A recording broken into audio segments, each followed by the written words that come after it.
Hello student, good morning. मैं Anil Kumar Verma, PGT biology doctor civil memorial college. आज हम आप लोगों को क्लास 9 की बायोलॉजी में एक नई टॉपिक पढ़ाने जा रहे हैं जिसे हम क्या कहते हैं, सेल मेम्ब्रेन।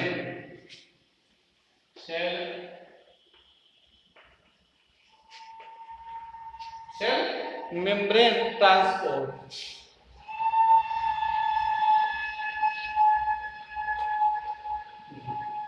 आज हम आप लोगों को क्या पढ़ाएंगे, सेल मेम्ब्रेन ट्रांसपोर्ट।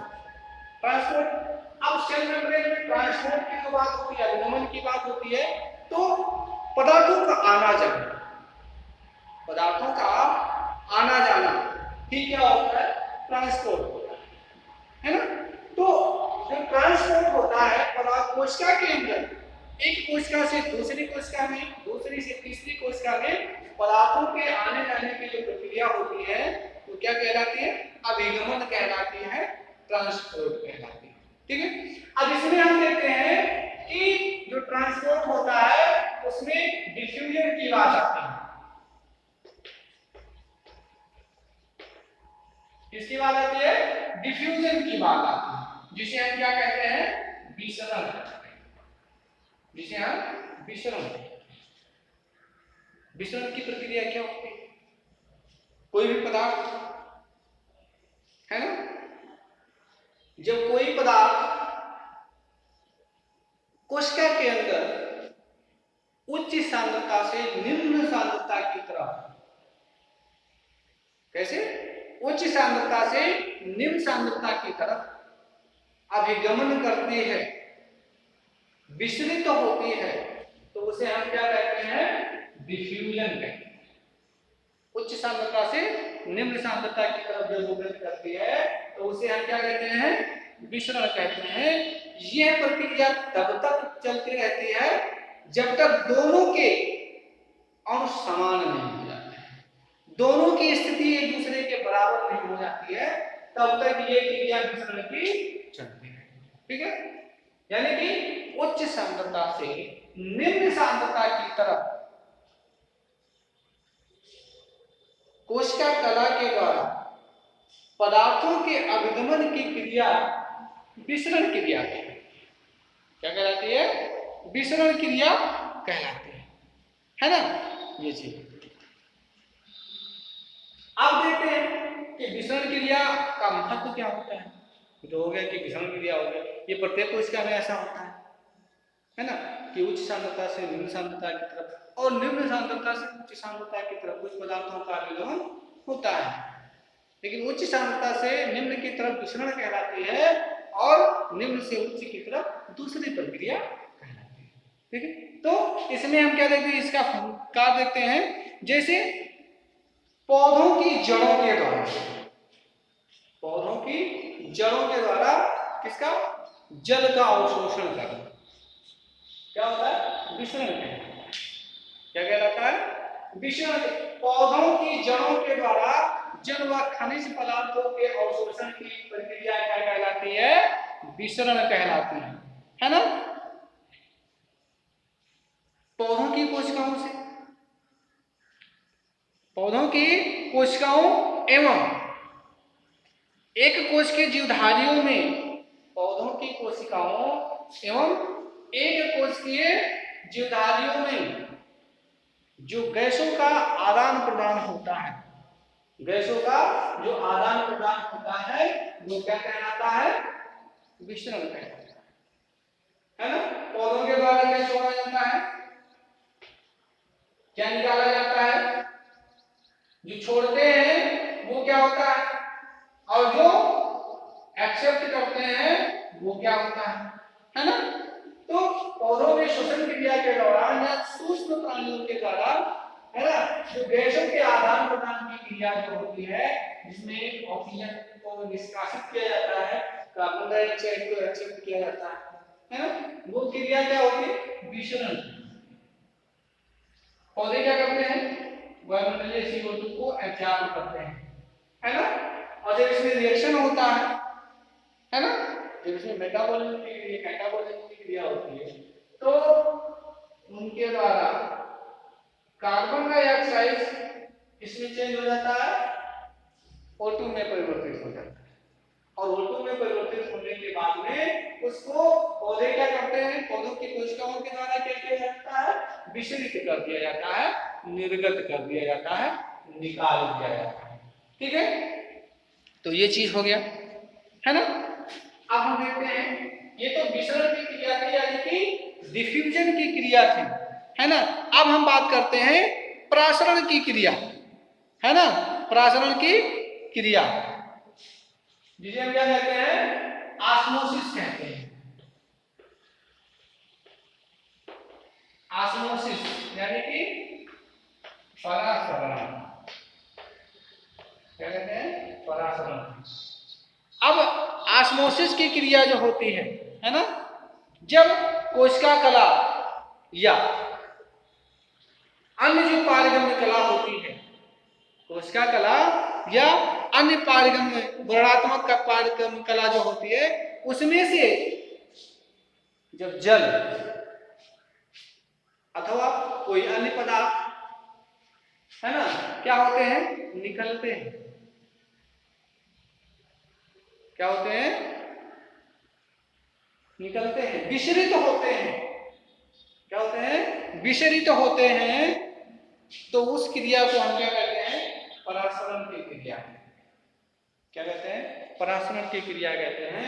और परासरण जो होता है दो प्रकार से, किसी कोशिका के द्वारा, चाहे पादप कोशिका हो या अन्य, उसमें जब जल का व अन्य किसी पदार्थों का विसरण होता है तो वो क्या कहलाता है, वो परासरण की क्रिया कहलाता है ना। और ये दो प्रकार से होता है। एक क्या होता है, अंतःपरासरण होता है, और एक बहिःपरासरण होता है ना। ये क्या होता है, एंडो ऑस्मोसिस, और दूसरा एक्सो ऑस्मोसिस। ये दो चीजें। एंडो ऑस्मोसिस में जैसे क्या करते हैं, अंतःपरासरण में क्या होता है, इसको लेते हैं, एक किशमिश को लेते हैं, उसको किस में डाल देते हैं, पानी में डाल देते हैं। पानी क्या होता है, किशमिश की झिल्ली को एकदम आर्द्र कर देता है, और उसके पास की जो उसकी जो कला होती है वो फैल जाती है, और जो पास में पानी भरा होता है, रखा होता है, वो पानी क्या होता है, किशमिश के अंदर पहुंच जाते हैं, जिससे किशमिश, सूखी हुई किशमिश फूल जाती है।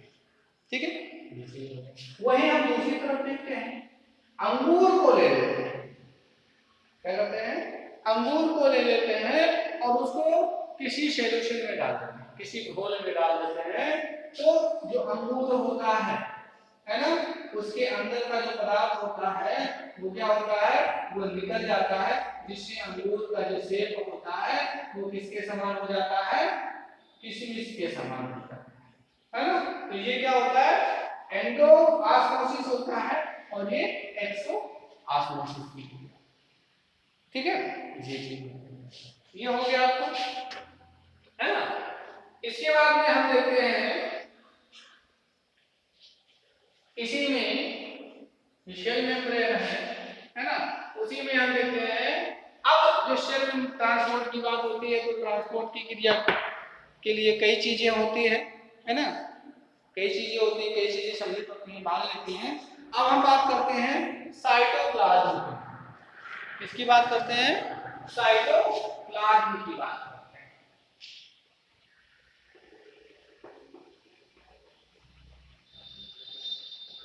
साइटोप्लाज्म यानी कि कोशिका,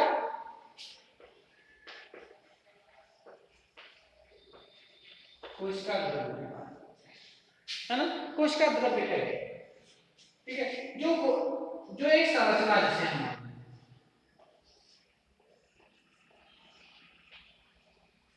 एक संरचना मान लेते हैं, और इसके अंदर का जो भाग होता है ना, जो भरा हुआ होता है, जिसके इसके मध्य में इस तरह की संरचना होती है और यहाँ पर एक गोल संरचना होती है ना। तो सबसे सेंटर में जो होता है वो क्या होता है, न्यूक्लियस होता है, और सबसे बाहर क्या होता है, सेल वॉल होता है। ठीक है, यानी कि कोशिकाभित्त और केंद्रक के मध्य का वो तरल भाग है ना, कोशिका के अंदर का वो तरल भाग जो कोशिकाभित्त और केंद्रक के मध्य में पाया जाता है, कोशिकाभित्त और केंद्रक के बीच में होता है, उसे हम क्या कहते हैं, साइटोप्लाज्म कहते हैं। उसे हम क्या कहते हैं, साइटोप्लाज्म कहते हैं। और साइटोप्लाज्म में अनेक प्रकार के क्या होते हैं, कोशिकांग होते हैं, है ना। साइटोप्लाज्म में अनेक प्रकार के कोशिकांग होते हैं, जिसमें कौन सी चीजें आती है, माइटोकॉन्ड्रिया आता है ना, माइटोकॉन्ड्रिया आता है। ये बैकवर्ड रिक्तिका आती है ना, इससे जुड़ी हुई संरचना आती है, जिसे हम क्या कहते हैं, ER कहते हैं, एंडोप्लाज्मिक रेटिकुलम कहते हैं। यहीं पर कुछ इस तरह की संरचना होती है, जिसे हम गाल्गी बॉडी कहते हैं। यहाँ पर एक और संरचना होती है, जिसे हम क्लोरोप्लास्ट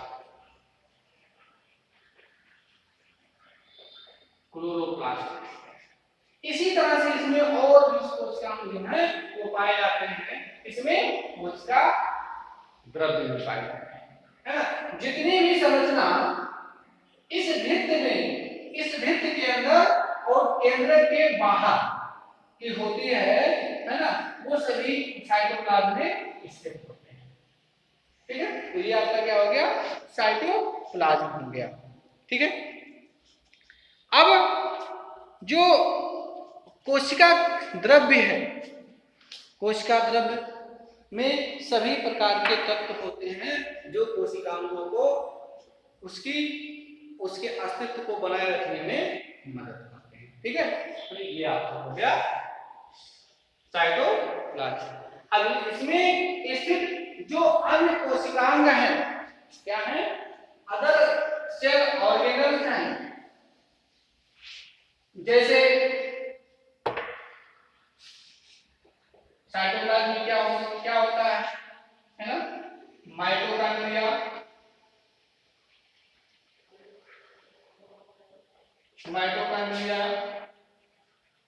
गाल्गी बॉडी है ना, बैकवर्ड राइबोसोम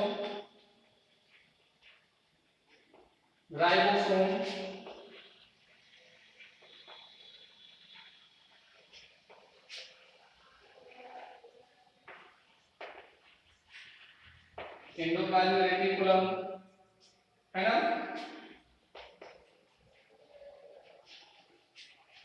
माइक्रोट्यूब्यूल्स, स्फेरोसोम्स है ना। ये जितने भी सेल ऑर्गेनल्स हैं, कोशिकांग हैं, इनके बारे में हम आपको अगले टर्म पे बताएंगे। ठीक है।